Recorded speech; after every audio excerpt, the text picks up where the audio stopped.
Ang kwentong ito ay hango sa totoong buhay.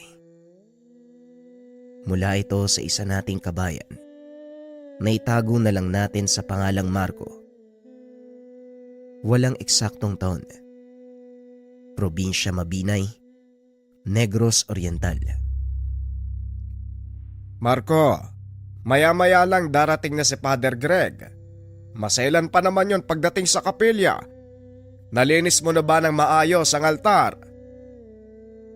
Wika ni Mang Goryo. Tapos na po, Manong. Doon na nga po ako sa likod magwawalis eh. Wika ni Marco.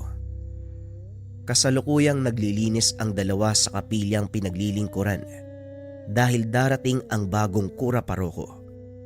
Ewan ko lang kung magtatagal ang bagong pari dito. Siguro naman, nabanggit na sa kanya ng pamunuan ng simbahan ang nangyari kay Padre Julian. Muling wika ni Mang Goryo. Siguro ho, alam na ng bagong pari ang nangyari. Hindi naman niya tatanggapin ang maging kura paroko sa lugar na to kung di niya kaya eh. Walang magagawa ang mga pare sa oras na idestino sila sa isang bayan o probinsya. Hindi sila pwedeng magreklamo. Pero sa pagkakalam ko, kakaiba ang Father Greg na ito. Medyo may pagkasanggano daw ang ugali pero mabait naman. Pag-uusap ng dalawa habang nakaupo sa harapan ng altar. Lingid sa kaalaman ng mga ito, dumating na ang kanilang hinihintay. Siya nga ba? May pagkasanggano nga ba ang bagong pare? Wika ng lalaki. Dumaan ito sa pinto sa gilid ng simbahan papunta sa altar, kaya hindi nila napansin. Oo yun ang narinig ko sa kabilang bayan kung saan siya nanggaling. Sakto may kakilala ko doon. Wika ni Mang Goryo. Napahinto siya sa pagsasalita nang mapagtantong hindi kay Marco ang boses na narinig. Dahan-dahang lumingon si Mang Goryo. Napatayo sabay tapik kay Marco. Ay nako, Manong, puro chismis lang naman yata yung sinasabi mo. Hindi na ituloy ng binata ang sasabihin. Pagkalingon niya, nakita ang isang lalaki na nakasuot ng sutana at nakasalamin. Magandang hapon sa gabi, Father Greg. Magandang hapon po. Kanina pa po ba kayo dito? Mautal-utal na wika ng matanda. Nang mapagtanto nakausap na ang bagong kura paroko. Magandang hapon sa gabi. Ayos bago yun Hindi naman, mga 5 minuto pa lang ang nakakalipas. Napakahirap puntaan ng lugar na to. Mabuti na lang, kilala ang dating kura paroko. Nga pala, kayo ba yung dalawang tagapaglingkod dito? Kayo po siguro si Mang Goryo at ikaw naman si Marco. Wika ni Father Greg. Sa hindi malamang dahilan, napako ang dila ni Marco. Hindi ito makasagot. Ay tama ho kayo, Father. Ako nga ho si Goryo at itong kasama ko naman si Marco. Hoy, magsalita ka ga. Ano bang nangyayari sa'yo? Wika ni Mang Goryo. Ikinagagala ko po kayo makilala. Pasensya na, medyo napagod ako sa biyahe Maaari bang pakitulungan ako na magdala ng gamit sa aking silid? Wika ng pare. Tinapik ni Mang Goryo si Marco. Dali-dali itong kumilos para kunin ang mga gamit ng pare. Akmang bubuhatin na sana ni Marco ang itim na bag na gawa sa balat. Kaso nga lang hindi niya ito maiangat. Ako nang bahalang magdala ng bag na yan. Yung maleta na lang ang dalhin mo sa kwarto. Muling wika ng pare. Nanlaki ang mga mata ni Marco nang makitang kinuha ito ni Father Greg gamit ang isang kamay. Matapos mayatid ang pari sa silid, nagpaalam na itong babalik sa paglilinis ng kapilya. Sige po, Padre. Babalik na po ako sa paglilinis. O sige, maraming salamat sa paghatid na mga gamit ko. Tugon ng pare. Habang naglalakad sa pasilyo, hindi mawala sa isipan ni Marco ang nangyari. Alam ng binata na may kung anong kakaiba sa bagong kura paroko. Hindi nito namalayan si Mang Goryo na nagwawalis ng sahig, kaya nagkabangga ang dalawa. Aray naman Marco, ano bang nangyayari sa'yo? Kanina ko pa napapansin na para kang binuhusan ng malamig na tubig simula nang dumating si Father Greg. Hindi ko nga po alam, Manong eh. Talagang merong kakaiba sa pari na yun, no? Nakita mo ba yung itim na bag na dala niya? Ang bigat nun nung sinubukan kong buhatin. Pero binuhat niya ng isang kamay. Oh, ano namang kakaiba doon? Mas malaki ang braso niya kung ikukumpara sa'yo. At saka gamit niya yun eh, kaya sanay siya sa bigat. Hindi, basta Manong. May kakaiba sa kanya. Tugon ng binata sabay lakad palabas ng kapilya. Kinagabihan matapos maganda ng hapunan, pinuntahan ng binata ang pare para yayaing kumain. Akmang kakatok na sana ang binata nang marinig nitong nagsasalita sa loob ng silid ang pare. Marahan nitong binuksan ang pintuan. Nakitang nakaluhod si Padre Greg. Napagtanto ng binatang nagdadasal ito, kaya hinantay niyang matapos ang pare. Muling isinara ni Marco ang pintuan at tumayo sa labas. Maririnig nitong nag-uusal ng mga hindi maunawaang salita ang pare.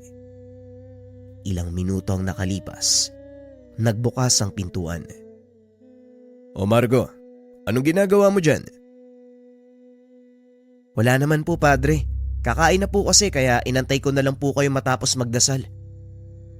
Ganun ba? O sige, halika na sa komedor. Pasensya na at natagalan ako sa pagdarasal ha. Wala po kayong dapat hingin ng paumanhin, Padre.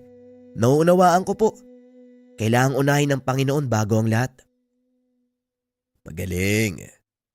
Unang hanapin ang kaharian ng Panginoon at ang lahat ng ito ay pagkakalob sa inyo. Ayon yan sa banal na kasulatan. Naglakad ang dalawa papunta sa komedor. Nag-aantay na doon si Mang Goryo.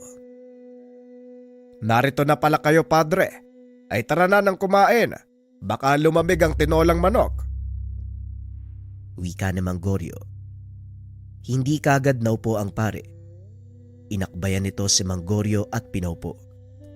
Manong, maupo na po kayo. Ikaw din, Marco. Ay nako, Padre. Huwag na po kayo mag-abala. Kami nga ang dapat nagsisilbi sa inyo eh. Hindi, Manong. Pantay-pantay tayo sa paningin ng Diyos. Walang nakakataas, walang nakakababa. Pero lingkod kayo ng Panginoon. Meron kayong otoridad kaysa sa amin. Tama ho kayo.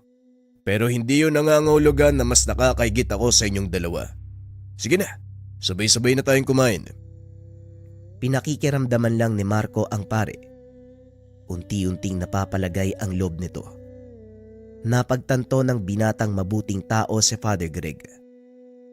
Unang linggo mo bukas, Padre. Siguradong maraming dadalo sa misa. Maraming may intriga sa bagong kura paroko. Dati, matatandang pare ang pinapadala nila. Ngayon lang sila nagdestino ng kasing edad mo sa lugar na ito. Inaasahan kong sasabihin mo yan, Manong. Nabanggit sa akin ang pamunuan ng nangyari sa pinalitan kong pare. Pero hindi ko alam ang totoong dahilan ng kanyang pagkamatay. May nalalaman po ba kayo? Maraming usap-usapan sa nangyaring pagkamatay ni Padre Julian. Pero lahat ng yon, walang pruweba. Isa na nga sa mga usap-usapan, sinaniban daw ito ng demonyo. Tumalon mula sa bangin pero ang sabi din ng ilan, itinulak daw ang matandang pare habang pabalik sa simbahan. Naintriga ako sa una mong sinabi, Manong. Pero hindi rin kapanipaniwala ang nangyari. Nasasaniban siya ng demonyo. Pag-uusap ng dalawa. Hindi ugali ni Marco ang makisabat sa usapan, kaya nakikinig lang ito. Ngunit sa isip ng binata, may nalalaman ang bagong kura paroko. Matapos kumain, iniligpit ng binata ang pinagkainan. Lumabas ito ng kusina upang pumasok sa silid. Nakita nito sa pasilyo ang pare. Padre, hindi pa po ba kayo magpapahinga? Hindi pa ako inaantok, Marco eh. Ikaw ba? Kakatapos ko lang po sa kusina eh. Papunta na rin po ako sa kwarto para makapagpahinga. Medyo maaga pa naman at maliwanag pa ang buwan. Bakit hindi mo ako samahan maglakad sa labas?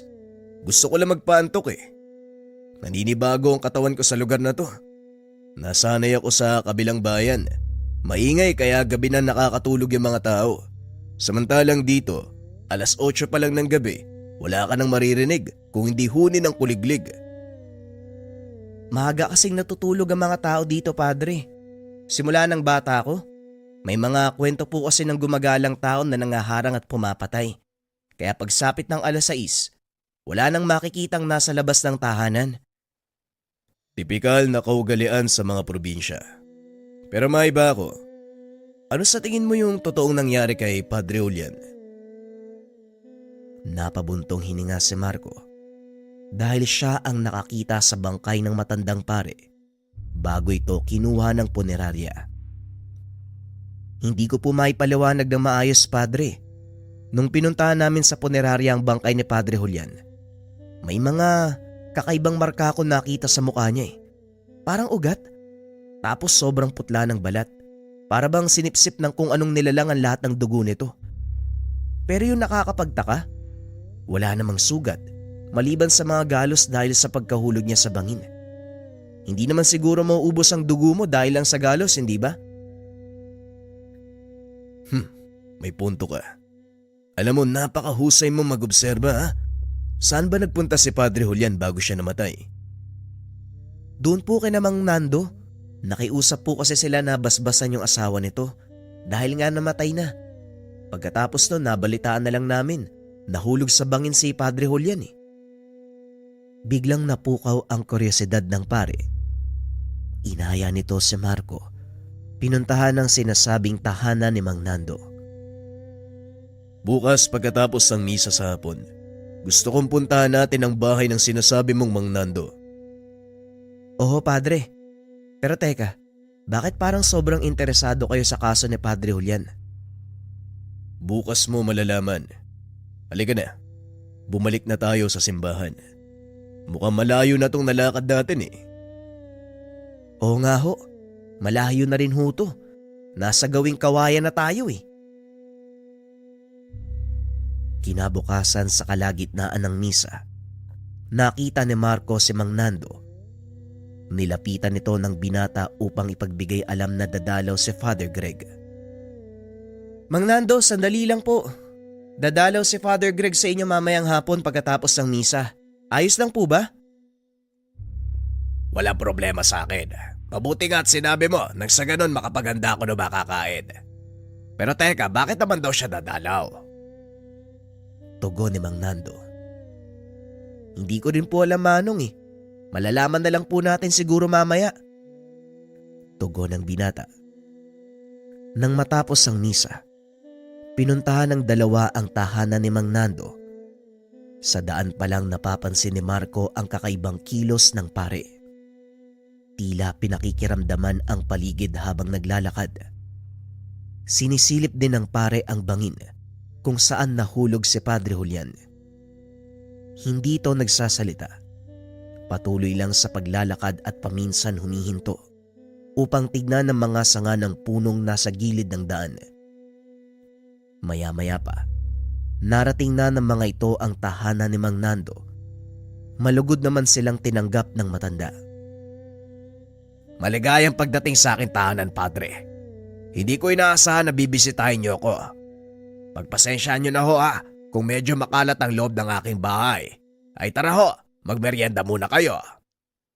Maraming salamat Manong. Akin ang karangalang bisitahin kayo. Ang totoo, may sadya po ako sa inyo eh. Nais kong malaman ko noon talagang nangyari kay Padre Julian. Wika ni Father Greg. Ngunit tila hindi naging maganda ang dating ng tanong para kay Mang Nando. Ilang ulit ko bang sasabihin sa inyo na wala akong kinalaman sa kung anong nangyari sa paring yon? Matapos niyang basbasan ng asawa ko, umalis na rin siya. Ni hindi nga kinain ng hinanda kong hapunan. Pasensya na kayo, Padre. Mangyari kasi, ganyan ang mga tanong ng otoridad sa akin. Ilang ulit ko nang sinabi sa kanila na wala akong alam pero hindi sila naniniwala. Tugon ni Mang Nando. Napatayo ito at tumingi ng paumanhin sa inasal. Ayos lang ho, Manong. Naiintindihan ko po kayo. Gusto ko lang kasing malaman kung ano ang totoong nangyari sa tiyuhin ko. Wika ni Father Greg. Nagulat si Marco nang malaman na tiyuhin nito si Padre Julian. Ngunit gaya ng dati hindi ito sumabat sa usapan. Tiyuhin mo pala si Padre Julian. Alam mo, Padre, babait na tao ang tiyuhin mo. Hindi ko nga lubos maisip kung sino ang gagawa ng ganun sa kanya. Mahal na mahal siya ng mga tao dito sa baryo.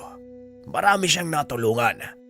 Isa na dito ang pagamutang nasa gawing dulo nitong baryo. Nabanggit din sa akin ni Tio Julian ang tungkol sa ipinatayo niyang ospital. Isa yon sa gusto kong puntahan pero sa ngayon, kailangan kong malaman kung sino ang posibleng may gawa ng kanyang pagkamatay. Pasensya na po, Padre. Pero wala talaga akong alam. Kung meron lang sana akong may tutulong gagawin ko. Tugon ni Mang Nando. Matapos ang pag-uusap na yon ay nagpaalam na sila. Ngunit habang naglalakad ang mga ito pabalik sa bayan, naramdaman ng pare na may nakasunod sa kanila.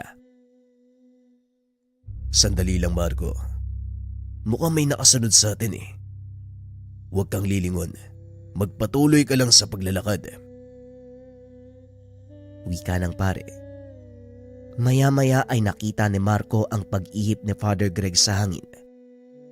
Narinig nila ang mahinang boses ng tao na parang sinasakal.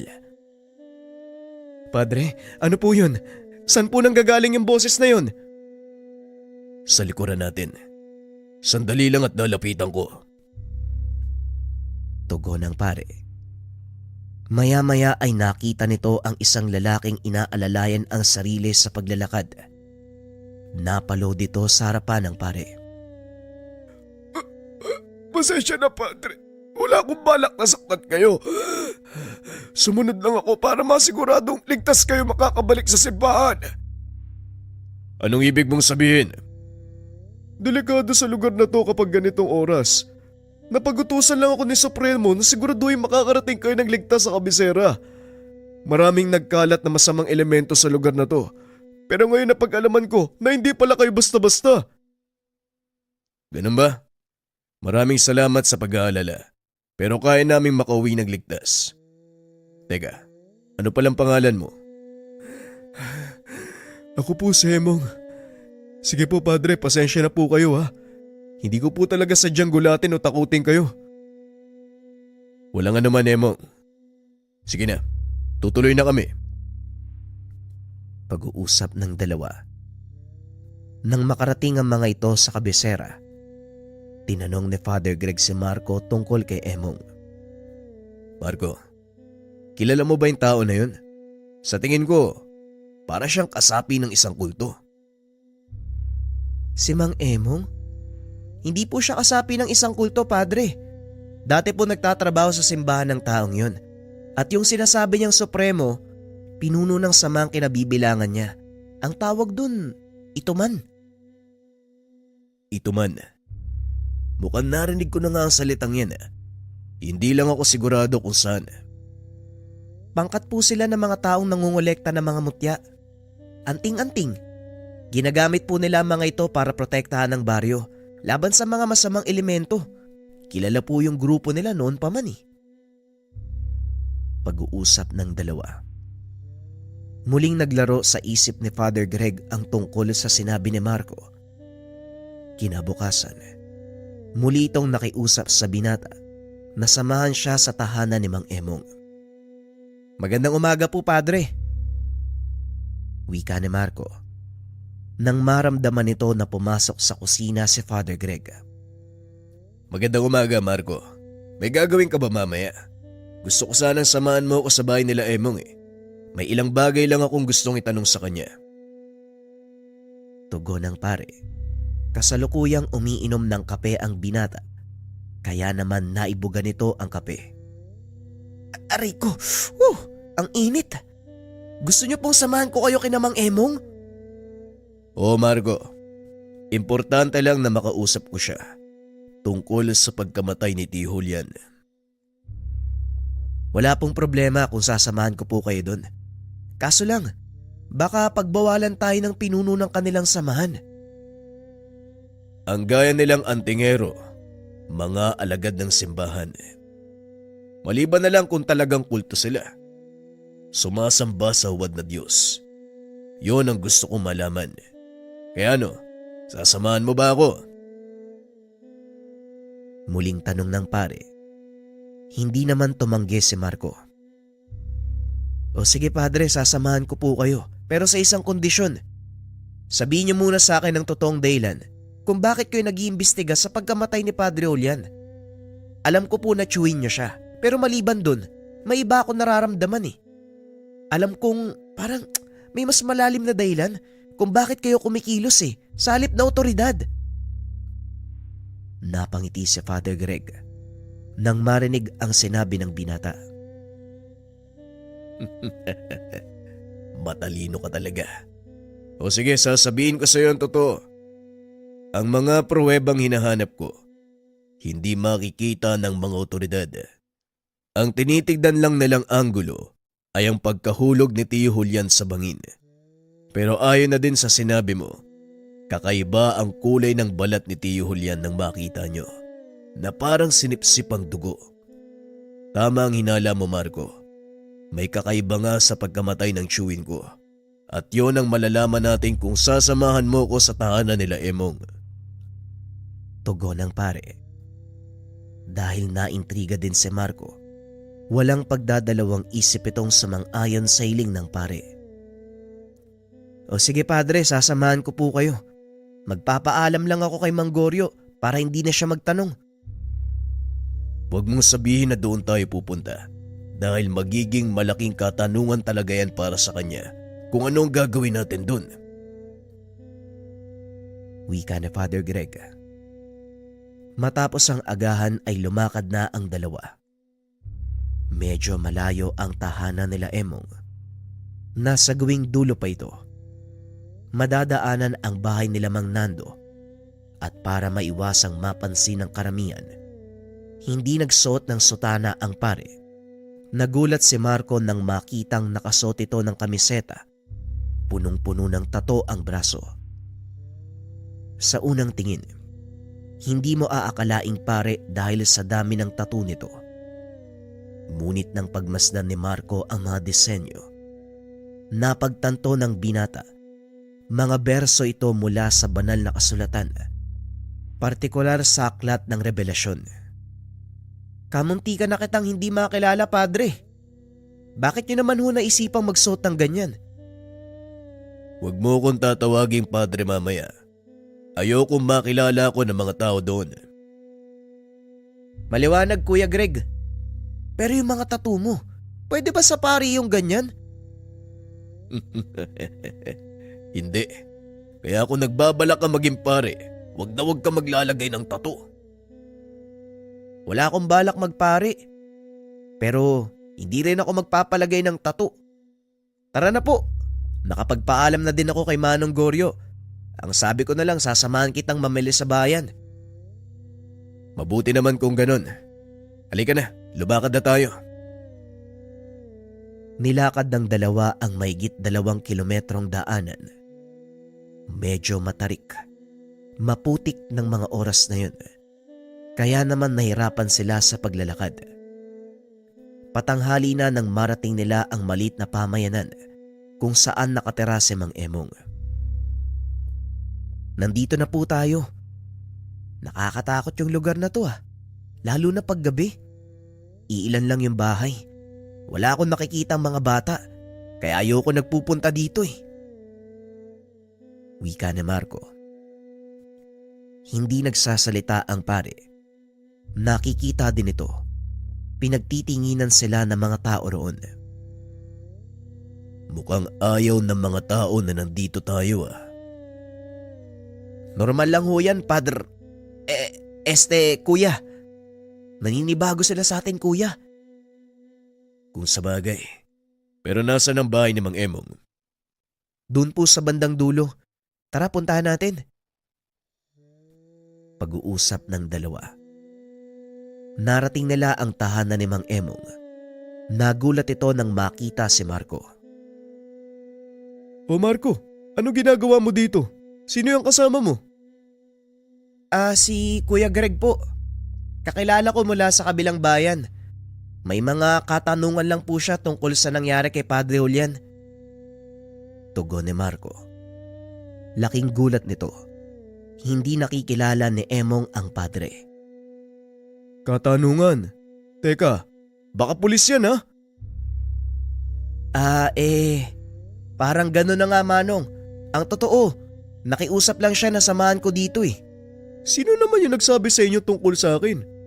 At anong palagay mo na kinalaman ko sa pagkamatay ni Padre Julian? Tanong ni Mang Emong.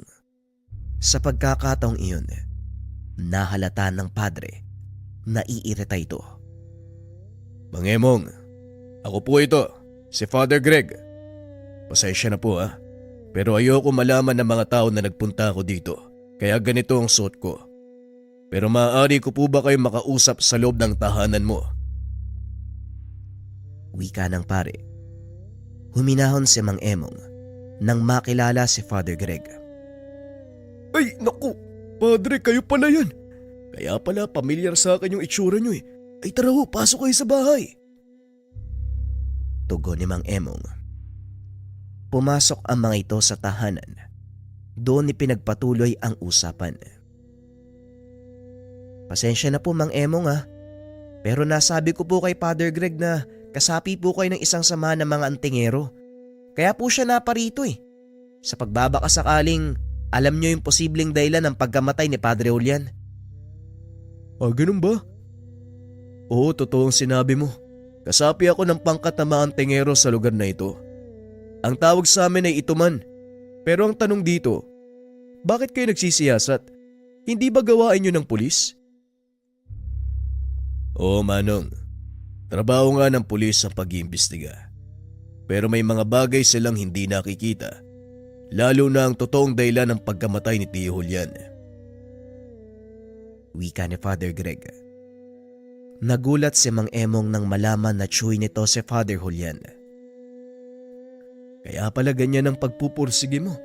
Para malaman ang totoong dahilan ng pagkamatay ni Padre Julian. Magtsuwin pala kayo. Bueno, may ilan sa mga kasamaan kong nakakita sa bangkay. Ang sabi nila, kinuha daw ng kung sino ang kaluluwa ng matanda sa katawan nito. Kung nakita nyo rin sana yung bangkay, maiintindihan nyo ang sinasabi ko eh. Tugon ni Mang Emong. Nakita ni Father Greg ang takot sa mata nito. Nakumpirma, hindi nga pangkaraniwan ang pagkamatay ng tiyuhin. Ngunit ang ipinagtataka ni Marco, matapos marinig ang sinabi ng matanda, nagpaalam na ang pare na aalis. Salamat Mang Emong ha, mauna na po kami. Sige Padre, pasensya na ha, wala akong gaanong naitulong. Malaking bagay ang impormasyon na nakuha ko sa inyo, kaya salamat ho ng marami. Walang anuman Padre, mag-iingat ho kayo ha. Pag-uusap ng dalawa. Naunang lumabas ng tahanan si Marco. Nagulat ito sa nakita, kaya dali-daling bumalik ang binata sa loob. Anong problema? Uulan na naman ba? Uulan pa lang Manong! Uulan ng bala! Tugon ni Marco. Dali-daling sumilip si Father Greg. Nakita ang napakaraming armadong kalalakian. Naloko na. Mukhang mapapahamak tayo nito ah. Wika ng pare. Lumabas ng pintuan si Mang Emong. Nakahinga ng maluwag dahil mga kasama niya ang mga ito. Wala kayong dapat alalahanin, Pad. Hindi na ituloy na Mang Emong ang sasabihin. Bigla itong binaril ng isa sa mga lalaki. Dali-dali namang niyakap ni Father Greg si Marco habang nag-uusal ng mga dasal. Ramdam ng binata ang pag-uga ng katawan ng pare habang pinauulanan sila ng bala. Dumapa si Father Greg para hindi sila mapuruhan hanggang sa umupa ang putukan. Padre, ayos ka lang ba? Mukhang malubha yung tama mo ah. Huwag kang maingay, Marco. Manatili kang nakaiga sa lupa. Ako nang bahala sa kanila. Dahan-dahang tumayo ang pare habang pinupunasan ang putik sa braso nito. Mga kasama, wala kaming masamang tangka sa maliit niyong nayon. May ilang katanungan lang kami kay Mang Emong, pero anong ginawa niyo sa kanya? Wika ni Father Greg. Nanlaki mga mata ng kalalakihan nang makitang tumayo ang pare. Matapos paulanan ng bala, isa-isang nagpalit ng magasin ang mga ito. Akmang magpapaputok, ngunit hindi na naituloy. Sa ngalan ng Panginoon, ibaba niyo ang mga sandata! Laking gulat ni Marco nang biglang magtalsikan ang mga baril. Muling nagsalita si Father Greg. Unang aklat ng parusa. Penitensya ng may sala. Wika ng pare. Sinundan nito ng mga salitang Latin na maging si Marco ay halos mabiyak ang ulo nang marinig ang mga ito. Nilingon ni Father Greg ang binata, sinabihang magtakip ng tenga. Magsipaglood kayo at humingi ng tawad sa harapan ng lingkod ng Diyos. Utos ng pare. Tila itinulak paluhod ang mga kalalakian. Hindi makagalaw ang mga ito. Nanginginig ang katawan. Makikita ang matinding takot sa mga mata. Padre, ano pong nangyayari sa kanila? Habang nakaload sila sa harapan ko, kasalukuyang hinahatulan ng kalangitan ng kanilang kaluluwa. Ikalawang aklat, ang kasulatan ng mga parusa. Hayaan niyong umagos ang dugo mula sa inyong balat hanggang sa matuyo at lisanin ng kaluluwa ang inyong katawan. Halos hindi makapaniwala si Marco nang makitang sumirit ang dugo mula sa butas sa balat ng mga kalalakian. Halos magkulay pula ang kapaligiran dahil dito. Ikatlong aklat, ang karet ni kamatayan. Hihilahin ng tagasundo ang inyong kaluluwa at ititira lang ang natutubok yung katawan sa apoy. Matapos itong sabihin ng pare, biglang nagliyab ang katawan ng kalalakian na parang sinisindi ang dayami. Para kay Marco, isang himala ang ginawa ng pare dahil wala namang apoy sa paligid na maaaring maging sanhi ng pagkasunog ng mga katawan. Matapos ang pangyayari, dali-daling hinila ni Padre Greg ang binata at umalis sa lugar. Hindi nag-uusap ang dalawa. Habang nasa daan, pagdating sa simbahan saka nagtanong si Marco. Anong nangyari kanina, Padre? Paanong natupok ang katawan ng mga taong yun? At saka bakit hindi ka tinatabla ng bala? Tinakpa ng pare ang bunganga ng binata. Inayang pumasok sa silid. Kumalma ka at ipapaliwanag ko sa iyo ang lahat ng nangyayari.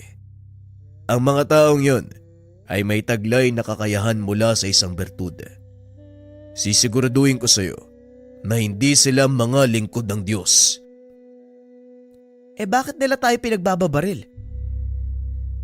May hinala kung alam nila ang pagkatao ko at ang sadya natin sa lugar na yon, Marco. Kaya nila pinatay si Mang Emong dahil may nalalaman ito. Hindi lang nagsasalita ang matanda.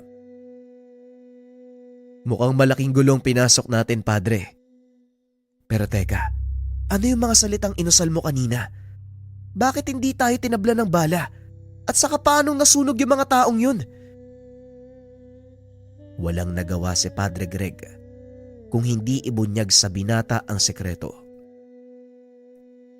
Ay nako, sige na nga. Sasabihin ko sa iyo ang lahat. Naalala mo ba ang bag na gawa sa balat ng hayop? Hindi ba sinubukan mo yung buhatin? Opo, pero hindi ko mabuhat. Isa pa yan sa gusto kong itanong sa'yo, Padre. Ang laman ng bag na yon ay 3 mahalagang kasulatan. 3 aklat na naglalaman ng mga aral ng Diyos. Kinuha ng pare ang bag at binuksan sa harapan ni Marco. Nagtaka ang binata dahil maliit na libro lang ito na kahit pagsama-samahin, hindi titimbang ng 1 kilo kasama ang mismong bag. Halos 6 na pulgada pahaba, 5 pulgada pa lang ang sukat ng mga aklat. Dinampot ni Padre Greg ang isa, inabot kay Marco. Walang kahirap-hirap na hinawakan ng pare ang libro. Ngunit nang iabot niya ito sa binata, tila 1 sako ng bigas ang timbang. Bakit ganito kabigat yung mga aklat na to, Padre? Ano ba talaga yung laman yan? Gaya ng sinabi ko sa iyo, mga buhay na salita ang laman ng aklat na ito na mismong nanggaling sa mga aral ng Diyos. Ipinasa niya sa 3 makapangyarihang propeta, si Enoch, Isias at Elias. Sila ang gumawa ng mga kasulatang ito at ang bawat aklat may taglay na dasal na maaaring gamitin sa pagpaparusa o pagkitil ng buhay ng kahit anong elemento sa mundo. Pinapagana ng isang susi ang bawat aklat. Sa makatuwid, 3 salita lang ang babanggitin mo. Kusang i-epekto ang mga dasal na nakapaloob dito. Pagpapaliwanag ng pare. Dagdag pa nito, lubhang makapangyarihan ang mga aklat, kaya hindi ito maaaring mapa sa kamay ng kung sino lang. May hinala din ng pare. Ito ang habol ng pumatay sa kanyang tiyuhin. Kung ganun, alam ni Padre Julian ang tungkol sa mga aklat? Tama ka. Dahil sabay kaming umalis sa Italia, matapos ipagkatiwala ng kataas-taasang simbahan ng mga ito sa akin. Tanging kami lang ang nakakaalam ng tungkol dito. Kaya nagtataka ako kung paanong nakalabas ang impormasyon. Wala rin akong nakikitang dahilan para patayin si Tio Julian, kundi ang kaalaman nito tungkol sa mga aklat. Pagpapaliwanag ni Father Greg. Simula ng araw na yun, palagi nang nakikita ni Marco na bitbit ng pare ang 3 libreta. Ni minsan, hindi niya ito nawaglit sa kanyang paningin. Lumipas ang ilang araw, wala namang nangyaring kakaiba. Hanggang sa makatanggap ng balita ang pare na may kumakalat na sakit sa baryo. Marami na ang naapektuhan, lalo na ang mga kabataan mula sanggol hanggang 18. Marco, samahan mo ko. Pupunta tayo sa kabisera. Tignan natin kung may maitutulong ang simbahan. Sige, Padre. Tatapusin ko lang tong winawalis ko. Kakaunti na lang po ito. Tinapos ni Marco ang mga gawain. Lumakad ang mga ito papunta sa kabisera.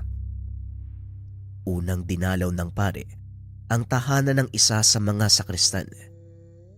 Nakita nito na halos hindi na makatayo ang binata sa sobrang pamamaga ng mga binti. Maging ang braso nito, hindi na rin maigalaw. Tinanong ng pare ang sakristan, ngunit wala itong alam sa mga nangyayari. Matapos dasalan at magabot ng kaunting tulong, tumuloy na ang 2 papunta sa ibang tahanan. Ganon din ang kaso ng halos lahat. Hanggang sa magawi sila sa isang tahanan. Pagpasok ng pare, nakita nito ang isang matanda. Si Mang Osmeng, isa po siyang albularyo, Padre. Baka alam niya po kung ano nangyayari. Antayin natin siyang matapos sa ginagawa. Doon tayo makipag-usap. Naupo ang 2. Hanggang sa matapos ang albularyo. Tatayo na sana sila pero kusang lumapit ang matanda. Magandang araw, Padre. Mukhang naligaw ka yata. Magandang araw din po sa inyo, Mang Osmeng. Ang totoo niya, nagbabahay-bahay ako para tignan ang kalagayan ng mga kababayan natin. Kaya ako napadpad dito. Ano po ba ang nangyayari sa kanila, Manong? Kung opinyon ko ang hingiin mo, sasabihin kong hindi pangkaraniwang sakit ang umaatake sa bayang ito. May nararamdaman ako. Mabigat na enerhiya. Bumabalot sa katawan ng mga naapektuhan. Tila isang hindi nakikitang kumot na hindi ko makalas-kalas. Kung ganon, espiritual na sakit ang dumapo sa kanila. Ganun na nga, Padre. Pero hindi ko alam na may kinalaman ka rin pala sa panggagamot. Kahit papano, Manong, may mga natutunan din ako at naniniwala ako sa kulam, barang at sanib dahil nasaksiyan ko ang mga ganitong uri ng pangyayari. Mabuti kung ganon. May matino akong makakausap. Hindi kasi nauunawaan ng mga taga dito ang sinasabi ko. Bakit, Manong? Ano pa ba ang umaatake sa kanila? Hindi ano, Padre, kundi sino. Isang malakas na mangkukulam ang may gawa nito. Pero ang nakakapagtaka, bakit kailangan niyang pagsabay-sabayin ng mga kabataan? Yan din ang katanungan ko, Manong. Pero sa tingin mo, may magagawa ba tayo? Patay sa nakikita ko ngayon, sa palagay ko malaki ang tsansang mapipigilan natin kung ano man ang binabalak ng mangkukulam na ito. Kung ganon, handa akong tumulong, Manong. Marco, bumalik ka sa simbahan. Sabihan mo si Mang Goryo na hindi tayo makakauwi na maaga. Sa pagbalik mo dito, dalhin mo ang mga gamit ko sa pangbabasbas. Dali-daling lumakad ang binata. Pagbalik nito, sinimula ng dalawa ang panggagamot. Gamit ang kaalaman sa mga dasal, binalot ni Father Greg ng proteksyon ang paligid ng silid kung nasaan sila. Wala itong ibang taong pinapasok maliban sa ina ng pasyente. Si Mang Osmeng naman, nagsimula na din sa kanyang ritual. Ang plano ng dalawa, matunton ang kinaroroonan ng mangkukulam at hulihin ito. Ilang ulit nang sinubukan ng matandang papasukin sa katawan ng pasyente ang mangkukulam, ngunit nabigo ito. Tuso ang mangkukulam na ito, Padre. At may isa pang malakas sa persona ang nagpoprotekta sa kanya. Isang elementong kapay. Wika ni Mang Osmeng. Kinuha ng pare ang isa sa kanyang libro at tinawakan sa balikat ang matanda. Ako naman muna, Mang Osmeng. Tignan natin kung ano magagawa ko. Tugon ng pare. Binuklat nito ang libro. Magsisimula pa lang sa pag-uusal nang biglang dumilat ang mga mata ng pasyente at nagsalita. Anong kailangan nyo? Bakit kayo nagagambala? Wika ng pasyente. Kinumpirma ng ina na hindi yon ang boses ng kanyang anak. Para kay Father Greg, isa itong pambihirang kaso ng posisyon na sila mismo ang nagsagawa.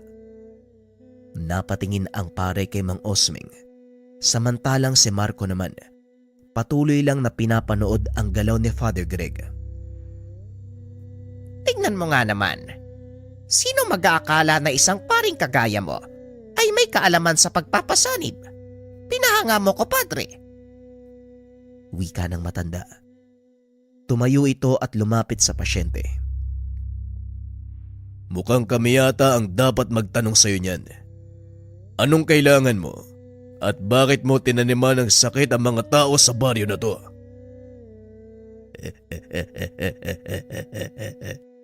Sumusunod lang ako sa utos.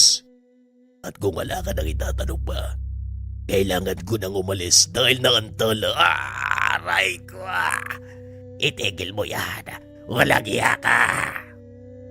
Tugon ng sanib. At talagang may gana ka pang murahin ako, ha? O siya, tignan natin kung hanggang saan ang tibay mo. Muling inusal ni Greg ang parehong salitang ginamit para sunugin ang kalalakian sa nayon ni Mang Emong. Ngunit iniba nito ang bandang dulo ng dasal. Napasigaw ng husto ang pasyente hanggang sa tuluyan nitong sumuko. Ano, lalabang ka pa? Kung may halaga sa'yo ang buhay mo, sumuko ka na at umamin. Dahil kahit ano pang gawin mo ngayon, isa lang din ang kakaantungan.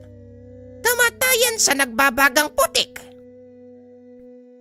Wika ng matanda. Patuloy pa rin itong pinahihirapan ng pare hanggang sa kusa itong magsalita. Napagutusan lang ako na ihanda ang mga kaluluwa ng mga kabataang ito para sa isang malaking piging. Sa mga tuwin ako lang ang naganda, ngunit iba ang mag-ahain. Kahit pilipitin nyo pa ang mga kamay ko, hindi nyo mapipigilan ang sinasabi kong tao. Huli na kayo ng dating. Sobrang huli na. Anong piging? Magsalita ka, Mangkukulam. Piging para sa pagdating ng kanilang Panginoon. Pagsalubong sa pagbaba ng kinikilalang Diyos. Ang demonyong gabay ng Supremo ng mga ituman. Nagkatinginan si Mang Osmeng at Padre Greg. Maging si Marco ay napatayo din sa mga narinig. Patayin mo na ng tuluyan ang mangkukulam na yan, Padre. Alam ko na kung saan natin hahanapin ang totoong kaaway. Galamay lang ang isang yan. Wika ni Mang Osmeng. Gamit ang hawak na libreta, tinapos si Father Greg ang buhay ng mangkukulam. Inusala naman ng panumbalik ang pasyente para magkamalay ito. Ngayon ko na lang uli nagamit ang kapangyarihan ng 3 aklat. Bukang napagod ako ng gusto. Mang Osmeng, iidlip lang ako sandali. Tugon ng pare. Nang hina ito matapos patayin ng mangkukulam. Walang problema, Padre. Nakakapagod talaga ang pumatay ng malayuan.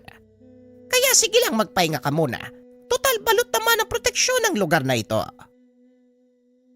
Wika ni Mang Osmeng. Nakatulog ng ilang oras si Father Greg. Hindi umalis sa tabi nito si Marco. Binabantayan ng binata ang hawak na mga libreta ng pare. Habang naiidlip, kinausap ni Mang Osmeng si Marco. Hindi ko akalaing malakas sa kumbate espiritual ang kura paroko natin. Pero talagang nakakapagod ang ganung laban. Kaya normal lang ang makatulog siya. Wika ni Mang Osmeng. Kahit ako, Manong, nagulat din sa ipinakita niyang lakas. Lalo pa dun sa nayon nila Mang Emong. Ilang katao na rin ang nasunog niya dun. Wika ni Marco. Oo, napalitaan ko ang tungkol sa pangyayaring iyon. Mabuti nga tinapos niya ng tuluyan ng mga galamay na seryo. Sino naman po yung seryo? Dayo lang siya dito mula sa kabilang probinsya. Walang sino man ang nakakakilala sa totoo niyang pangalan. Pero mas kilala siya sa bansag na Supremo. Narinig ko na rin ang pangalang Supremo kay Mang Emong. Ang akala ko nga, kakampi niya mga yun. Sinabi din sa akin ni Padre na Habol nila ang mga libretang hawak ni Padre Greg. Ito ang dahilan kung bakit pinatay si Padre Julian. alam niyong tungkol kay Padre Julian? Oo, alam na alam ko, Marco. Ang ginawa nilang pag-iipon ng kaluluwa ay para ialay sa sinasamba nilang demonyo. Tama nga ang sinabi ni Padre. Mga kulto nga ang kalaban. Pero para saan yung gagawin nilang pag-aalay? Para magkaroon ng kapangyarihan na mapantayan ng 3 banal na aklat. Pag-uusap ng dalawa. Maya-maya ay bumangon si Father Greg at nagsalita. Walang sino man ang makakapantay sa kapangyarihan ng Diyos. Kailan ba nila mauunawaan ang bagay na yon? Mabuti naman at nagising ka na.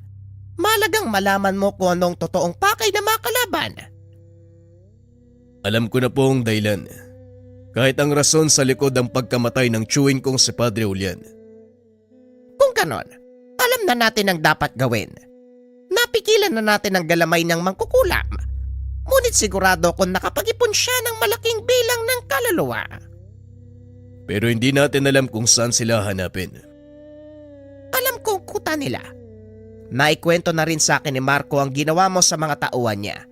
Kaya alam ko ang natitira na lang ay ang kanyang mga malalapit na alagad. Kung ganon, ano pa ang inaantay natin? Sandali lang, Padre. Hindi ka pwedeng magpadalos-dalos. Dahil balot ng depensa ang kutang yon, kailangan maghanap ng butas para makapasok. Hindi na kailangan, Manong. May kakayahan akong sumira ng kahit pinakamalakas sa poder. Isa ito sa mga kakayahan ng 3 aklat ng parusa. Mabuti kung ganon. O sige, sumunod ka sa akin. Ituturo ko kung saan sila magtitipon ngayong gabi. Pag-uusap ng dalawa. Binilina ni Father Greg si Marco na magpaiwan, ngunit hindi pumayag ang binata. Hindi, Padre, sasama ako. Gusto ko makita kung paano mong tapusin ang pumatay kay Padre Julian. Masyadong mapanganib ang pupuntahan namin. Iba ang antas ng kakayahan ng kalaban. Natatandaan mo ba ang nangyari sa nayon nila Mang Emong? Hanggang ngayon, malinaw pa rin sa isipan ko ang naramdaman ko. Pero walang kaso yun, Padre. Nakita ko kung paano mong parusahan ng mga taong pumatay kay Padre Julian. Ay nako, napakatigas ng ulo mo. Sige, kung hindi kita mapipigilan, maganda ka. Suotin mo ang medalyon na ito. Magbibigay ng proteksyon laban sa Tigalbo. Pag-uusap ng dalawa. Matapos ang paghahanda, tumuloy ang mga ito papunta sa pinagkukutaan ni Sergio at ng mga kasapi ng kultong ituman. Pagdating sa lugar, nakita nila ang isang matandang lalaki na nakaupo sa upuang gawa sa bato. Nasa harap nito ang ilang kasapi na nakasuot ng itim na damit. Nandito na tayo sa kuta nila. Ang taong yan, walang iba kundi si Sergio, ang Supremo. Kung ganon, wag na tayong mag-aksaya ng oras. Ti Julian, para sa iyo ang gagawin ko ito. Panginoon, patawad kung may bahid ng paghihiganti ang pagtupad ko ng aking misyon. Naway maunawaan niyo ko. Tumayo ang mga ito at naglakad papasok sa nayon. Nagulat ang mga naroon nang makita ang pare na hawak ang 3 libreta. Tumayo ang lalaking nasa trono, naglakad papunta sa kanilang kinaroroonan. Maligayang pagdating sa aking bulwagan. Nakatayo kayo ngayon sa lupa kung saan itatayo ang aking palasyo. At sa pamamagitan ng 3 aklat na hawak mo, may sasagawa ko na ang aking mga plano. Salamat ha. Ikaw pa mismo ang nagdala sa akin. Pasensya na. Pero hindi ko dinala ang bagay na ito para ibigay sa iyo. Narito ako para ipataw ang parusa sa mga taong kagaya mo. Tugon ni Greg. Tumawa ng malakas si Sergio at nagsalita.